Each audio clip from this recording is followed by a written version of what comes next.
നമുക്ക് രണ്ട് മുസ്ലിം സ്ത്രീകളുടെ ഉദാഹരണം എടുക്കാം. A, B. എ ജീവിതം ഒന്നേ ഉള്ളൂ എന്ന് മാത്രം വിശ്വസിച്ച് ജീവിക്കുന്നു. ബി ഭൂമിയിലുള്ള ഈ ജീവിതം മാത്രമല്ല പരലോകവും ഉണ്ടെന്ന് വിശ്വസിച്ച് ജീവിക്കുന്നു. എ നിക്കാഹിന് മുമ്പ് തന്നെ ബോയ് ഫ്രണ്ട്സ്, അവർക്കൊപ്പം ഒറ്റയ്ക്കുള്ള യാത്ര, പാർട്ടി, മാക്സിമം എൻജോയ്മെന്റ്. ബി വിവാഹശേഷം മാത്രം ഭർത്താവിനോടൊപ്പമുള്ള മാക്സിമം എൻജോയ്മെന്റ്, ഫൺ, കൂടാതെ സന്തോഷപൂർണമായിട്ടുള്ളൊരു ജീവിതം. എ തന്റെ എൻജോയ്മെന്റ് ലൈഫിനിടയിൽ 5 നേരം നിസ്കരിക്കുവാനോ ഖുർആൻ ഓതുവാനോ സമയം കിട്ടുന്നില്ല.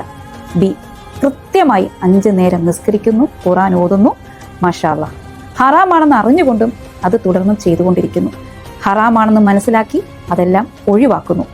ഭൂമിയിലുള്ള ജീവിതം മാക്സിമം എൻജോയ് ചെയ്ത് മരിക്കുന്നു. അതിനുശേഷം ഭൂമിയിലുള്ള ജീവിതവും ആസ്വദിക്കുന്നു. മരണശേഷം പരലോകം, അവിടെയും സ്വർഗം ലഭിക്കാൻ അവസരം. ആഗ്രഹങ്ങൾ അത് ഓരോ വ്യക്തികളെ ഡിപ്പെൻഡ് ചെയ്തിരിക്കും. മറ്റൊരാൾക്ക് വേണ്ടി നമ്മൾ മാറുകയാണെങ്കിൽ അതെന്നും ഒരു ബാധ്യതയായി നിൽക്കും. ബിയിൽ നിന്നും എയിലേക്ക് മാറാൻ വേണ്ടി ശ്രമിക്കുന്ന കുറെ ഇബ്ലീസുകൾ നമുക്ക് ചുറ്റുപാടുമുണ്ട്. അതിലൊരിക്കലും നമ്മൾ പെട്ടുപോകരുത്. പകരം എയിൽ നിന്നും ബിയിലേക്ക് ഇൻഷാ അല്ലാഹ് നമുക്ക് എല്ലാവർക്കും മാറാൻ കഴിയട്ടെ. Download ShareChat.